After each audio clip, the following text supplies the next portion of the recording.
నమస్తే. ఎన్నో ఆధ్యాత్మిక కార్యక్రమాలు నిరంతరం మన ఛానల్లో చేస్తూనే ఉన్నాను. ఈరోజు ఒక ముఖ్యమైన వ్యక్తిని కొన్ని ఆధ్యాత్మికమైనటువంటి క్వశ్చన్స్, అలాగే మనకి ఎన్నో విషయాల మీద కొన్ని డౌట్స్ ఉంటూ ఉంటాయి. ఇది నిజమేనా? ఇది ఇంతవరకు నిజం? ఈ విషయంలో ఇంత వాస్తవం దాగి ఉందా?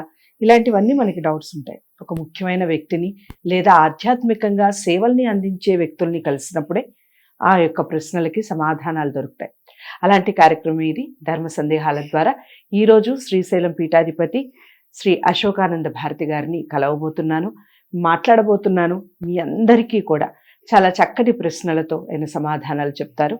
వీడియోని ఎక్కడా కూడా స్కిప్ చేయకుండా చూడండి. నమస్కారం. ఓం నమ శివాయ. శ్రీశైల మల్లికార్జున ప్రముఖ ఆశీస్సులందరూ కూడా మనస్ఫూర్తిగా కోరుకుంటూ ఓం నమ శివాయ.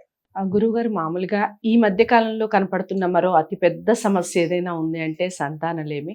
అసలు మామూలుగా సిటీలో అయితే ఫెర్టిలిటీ సెంటర్లను మనం గల్లీకొకటి చూడొచ్చు, అలా జరుగుతోంది. కారణం ఏంటంటారు ఈ సంతానలేమికి? ఏదైనా మంచి రెమెడీ ఉందా? మంచి ప్రశ్న అండి. సంతానం లేదు, సంతాన విషయంలో ప్రాబ్లమ్స్ రావడానికి ఏంటంటే, ఫస్ట్ సాఫ్ట్వేర్ రంగం బాగా అభివృద్ధి చెందడం కూడా సాఫ్ట్వేర్ వల్ల కొంచెం మనకి ఫోన్స్ వల్ల కొంచెం మనకి కామన్గా సంతానం విషయంలో దోషాలు, సంతాన విషయంలో ప్రాబ్లమ్స్ అనేది కామన్గా ఏర్పడుతున్నాయి. ఎందుకంటే దానివల్ల ఎలక్ట్రికల్స్ వల్ల చాలా వరకు ఎలక్ట్రికల్ గ్యాడ్జెట్స్ ఎప్పుడైతే మనం వాడడం మొదలుపెట్టాం, సంతానానికి ప్రాబ్లం అవుతుంది అని చెప్తుంటాం మనం. కానీ ఇప్పుడు సంతానానికి ఆ ప్రాబ్లం ఉందండి, మీరు తీసేయండి అంటే ఎవరు తీసేయరు, ఎవరు మాట్లాడడానికి ఇష్టపడరు. కాబట్టి దాని గురించి మనం మాట్లాడడానికి కాదు. నేను సంతాన విషయానికి లేకపోవడానికి కారణం జ్యోతిష్ శాస్త్ర ప్రకారం ఏందో చెప్తాను. జ్యోతిష్ శాస్త్ర ప్రకారం సంతానపరంగా దోషాలు లేకుండా ఉండడానికి కంపల్సరిగా వాళ్ళకి జాతకంలో పంచమ స్థానం బాగలేకపోతే సంతానం కలగరు. స్త్రీకి అయితే పంచమ, అష్టమ స్థానం బాగుండాలి. ఈ రెండు స్థానాలు ఎక్కడైతే బాగలేవో అక్కడ సంతాన స్థానం కలగదు. సంతానపరంగా ఇబ్బంది కలిగిస్తుంటే సంతానపరంగా ప్రాబ్లమ్స్ ఫేస్ చేయడానికి ఇబ్బంది కలిగి ఉంటాయి. పురుషుడికైతే సప్తమ వాళ్ళకు కూడా పంచమ స్థానం అండ్ వాళ్ళకి సంబంధించినంత వరకు కూడా భాగ్యస్థానం రెండు బాగుండాలి. ఈ రెండు బాగుంటేనే సంతానం కలగడానికి అవకాశం ఉంది. ఈ రెండు స్థానాలు లేపించిన వాళ్ళకి సంతానపరంగా ఇబ్బంది కలిగించే అవకాశాలు ఎక్కువ కలిగి ఉంటారు. ఈ సంతానపరంగా ఇబ్బందుల నుంచి తొలగిపోవడానికి చాలా మంచి రెమెడీ ఒకటి చెప్తాను నేను. అంటే జాతక ప్రకారం అయితే 100% చూపించుకోవాల్సిందే. జాతక ప్రకారం లేకుండా మనం ఏం చెప్పలేం. ఎందుకంటే ఇది సజెషన్ మాత్రమే నేను ఇవ్వగలుగుతాను. తన అవగాహన కోసం నేను ప్రయత్నిస్తాను. పూర్తిగా అయితే నేను కన్ఫామ్గా ఇది చేసుకుంటే తగ్గుద్దని ఎక్కడ చెప్పలేదు. ఒక అవగాహన కోసం నేను క్లారిటీ ఇస్తున్నాను. సంతానపరంగా మీకు బాగుండాలి, సంతానం కలగాలి, సంతాన విషయంలో ప్రాబ్లమ్స్ లేకుండా ఉండాలంటే మాత్రం ఒక చిన్న రెమెడీస్ చేసుకోండి. ఏమో చేయాల్సిన అవసరం లేదు. ఒక మంచి రెమెడీ, ఏ రెమెడీ చేసుకోవాలి సంతానపరంగా బాగుండాలంటే మాత్రం 100% మీరు ఏం చేస్తారంటే, అష్టమి, బోహళ అష్టమి అంటే ఏ అష్టమి అయినా పర్వాలేదు, అమావాస్య ముందు వచ్చే అష్టమి రోజు గోపాలకృష్ణుడిని అంటే కృష్ణ భగవానుడిని తీసుకొచ్చి దాన్ని ఉయ్యలతో సహా తీసుకొచ్చేసి వెన్న నైవేద్యంగా పెట్టండి. వెన్న నైవేద్యంగా పెట్టి ఓం హ్రీం, సంతానం కోసం అయితే ఓం హ్రీం క్రీం శ్రీ, సంతానం కోసం అంటే మీకు ఏ సంతానం కావాలి, అబ్బాయి అయితే అమ్మాయి, అమ్మాయి అయితే అమ్మాయి, లేదా సంతానం కోసం అని చెప్పేసి మనస్ఫూర్తిగా ఆముఖ్యం గోపాలకృష్ణ అముఖ్యం స్వాహ అని మీరు డైలీ 108 సార్లు చదువుకోగలిగితే, అక్కడి నుంచి స్టార్ట్ చేసి 41 days 60 days కలిగితే సంతాన స్థానంలో కొంత ఇబ్బంది తొలగిపోయే అవకాశం కలిగి ఉంటారు. సంతాన పరంగా కొంత పాజిటివ్గా ఉండే అవకాశం కలిగి ఉంటారు.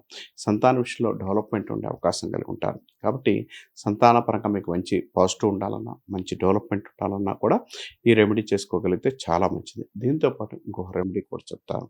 సంతానం ఎవరికైతే బాగాలేదో, సర్పదోషం ఉంటే మాత్రం స్త్రీ కాళహస్తిలో ఒకసారి, రాహుకేతు సర్పదోషం ఉంటే కాళహస్తిలో పూజ చేర్చుకున్న సంతాన విషయంలో ప్రాబ్లమ్స్ అనేది తగ్గడానికి అవకాశం కలిగి ఉంటారు. ఇంకొకళ్ళకి పంచమలో కుజుడు ఉండడం వల్ల సంతానపరంగా దోషాలు ఎక్కువగా కలుగుతుంటాయి. దానికి ఏం చేయాలంటే మాత్రం సుబ్రహ్మణ్యేశ్వర స్వామికి పాలతో అభిషేకం 9 మంగళవారాలు చేసుకోవడం వల్ల కూడా సంతానం తొందరగా కలగడానికి, సంతాన విషయంలో ప్రాబ్లమ్స్ అనేది తగ్గడానికి అవకాశం కలిగి ఉంటారు. ఇంకొక విషయం ఏంటంటే, బాగా సంతానపరంగా ఇబ్బందులు ఎదురవుతూ చాలామంది అంటే పిల్ల పుట్టి చనిపోవడం ఇలాంటి ప్రాబ్లమ్స్ అనేవి ఫేస్ చేస్తున్న వారికి ఏమీ లేదండి. మీ ఇంట్లో ఆగ్నేయమూల ఏదైతే ఉందో ఆగ్నేయమూలలో ఒక చిన్నది మీరు ఏం చేస్తారు, నీటి సంపు ఉంటుంది. మనకు కామన్గా మన నీళ్లు కడుక్కునేది ఉంటుంది చూసారా, బేషన్లో ఏం కలిగేది, దాని మీద ఒక్కసారి నేను చెప్పే నెంబరింగ్ ఏదైతే ఉందో ఆ నెంబరింగ్ రాసుకోండి. ఆ నెంబరింగ్ రాసుకొని ప్రతిరోజు సాంబ్రాణి కడ్డి దానికి చూపించుకుంటూ వెళితే కొంతకాలానికి మీ సంతాన విషయంలో కొంత మంచి పాజిటివ్ ఉండే అవకాశం ఉంది. అది ఏంటనే చెప్తానంటే మాత్రం 3 గడులు తీసుకోండి. అంటే ఇటు 3 ఇటు 3 అంటే మొత్తం 9 రావాలి. ఇటు పక్క 3 ఇటు పక్క 3 ఇటు పక్క మొత్తం ఎటు చూసినా 3 గడుల్లో తీసుకొని ఫస్ట్ గదిలో 4, తర్వాత మధ్య గదిలో 8, 12, తర్వాత కిందది వచ్చేసరికి 7, 6, 11 నెంబర్ సరిపోతుంది. తర్వాత కిందకు వచ్చేసరికి 2, 1, 6 ఇది వేసుకొని కరెక్ట్గా మీరు పెట్టుకొని చేసుకోగలిగితే కొంత సంతాన విషయంలో దోషాలు, సంతాన విషయంలో ఇబ్బందులు తొలగిపోవడానికి, సంతానపరంగా పాజిటివ్నెస్ ఇవ్వడానికి ఇలా కొంత అనుకూలమైన ఆ ప్లేస్లో చేసుకోండి. మీరు పూజ చేయాల్సిన అవసరం లేదు. డైలీ ఒక సాంబ్రాన్ని కట్టి చూచండి. సంతాన విషయంలో ఏదైనా దోషాలు ఉన్నా కూడా తొలగిపోయి కొంత అనుకూలమైన ఫలితాలు ఇవ్వడానికి కూడా అవకాశం ఉంది. మన ప్రేక్షకులు ఇది పాటించగలిగితే మంచి యోగాన్ని, మంచి సక్సెస్ని, సంతాన భాగ్యాన్ని కలిగిస్తాడని మనస్ఫూర్తిగా కోరుకోవచ్చు. చాలా చక్కగా చెప్పారు. చాలా మంది ఈ మధ్య కాలంలో సంతానలేమితో బాధపడే వాళ్ళు, గురువుగారు చెప్పినటువంటి విషయం అఫ్కోర్స్ ప్రొఫెషనల్గా కూడా చాలా మంది ఇబ్బందులు పడటం వలన కూడా సంతానలేమి ప్రాబ్లమ్స్ వస్తున్నాయి.